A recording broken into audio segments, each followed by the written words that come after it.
Hi everyone, welcome to my channel. तो आज हम लाए हैं बहादुर कहानी का सेकंड पार्ट। तो स्टार्ट करते हैं। वीडियो अच्छा लगे तो do like, share and subscribe to my channel and like the video. तो हमने जहाँ से छोड़ा था वहीं से स्टार्ट करेंगे। परंतु बहादुर बहुत ही हंसमुख और मेहनती निकला। उसकी वजह से कुछ दिनों तक हमारे घर में वैसा ही उत्साहपूर्ण वातावरण छाया रहा जैसा कि प्रथम बार तोता मैना या पिल्ला पालने पर होता है। सवेरे सवेरे ही मोहल्ले के छोटे छोटे लड़के घर के अंदर आकर खड़े हो जाते और उसको देखकर हंसते या तरह तरह के प्रश्न करते। ए, तुम लोग छिपकली को क्या कहते हो? ए, तुमने शेर देखा है? ऐसी ही बातें उससे पहाड़ी गाने की फरमाइशें की जाती। घर के लोग भी उससे इसी तरह की छेड़खानियां करते थे। वह जितना उत्तर देता उससे अधिक हंसता था। सबको उसके खाने और नाश्ते की बड़ी फिक्र रहती। निर्मला आंगन में खड़े होकर पड़ोसियों को सुनाते हुए कहती थी, बहादुर आकर नाश्ता क्यों नहीं कर लेते? मैं दूसरी औरतों की तरह नहीं हूँ जो नौकर चाकर को तुलती भूनती है। मैं तो नौकर चाकर को अपने बच्चे की तरह रखती हूँ। उन्होंने तो साफ साफ कह दिया है कि 100-150 महीनावारी उस पर भले ही खर्च हो जाए, पर तकलीफ उसको जरा भी नहीं होनी चाहिए। एक नेकर कमीज तो उसी रोज लाए थे और भी कपड़े बन रहे हैं। धीरे धीरे वह घर के सारे काम करने लगा। सवेरे ही उठकर वह बाहर नीम के पेड़ से दातुन तोड़ लाता था। वह हाथ का सहारा लिए बिना कुछ दूर तक तने पर दौड़ते हुए चढ़ जाता। मिनट भर में वह पेड़ की पुलई पर नजर आता। निर्मला छाती हुई पीट कर कहती थी, अरे रीछ बंदर की जात, कहीं गिर गया तो बड़ा बुरा होगा। वह घर की सफाई करता, कमरों में पोछा लगाता, अंगीठी जलाता, चाय बनाता और पिलाता। दोपहर में कपड़े धोता और बर्तन मलता।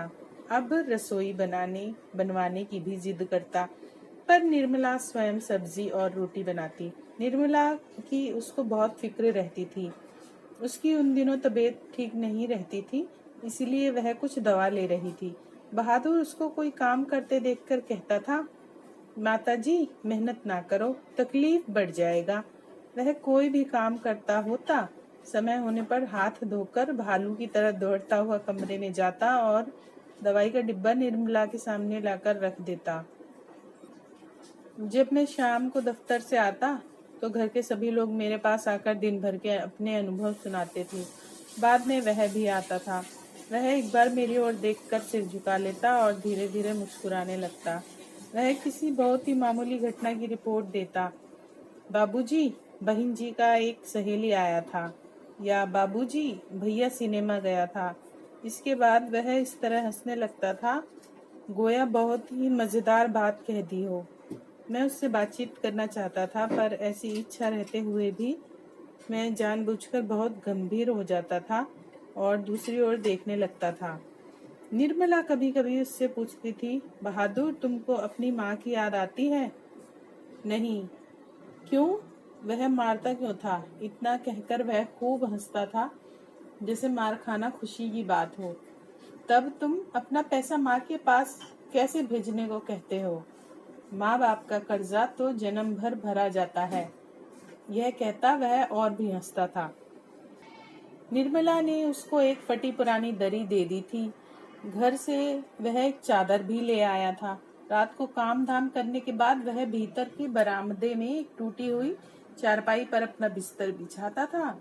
वह बिस्तरे पर बैठ जाता और जेब में से कपड़े की एक गोल सी नेपाली टोपी निकालकर पहन लेता, जो बाईं ओर काफी झुकी रहती थी।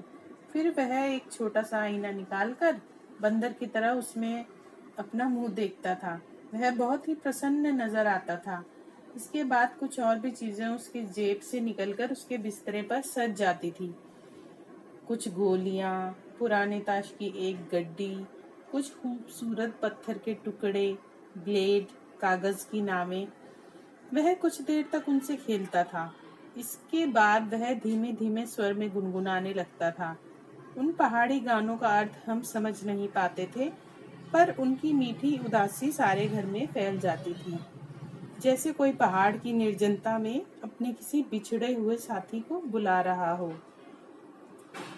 बस आज की कहानी यहीं तक। कहानी अच्छी लगी हो तो do like share and subscribe to my channel and thank you, thanks for watching.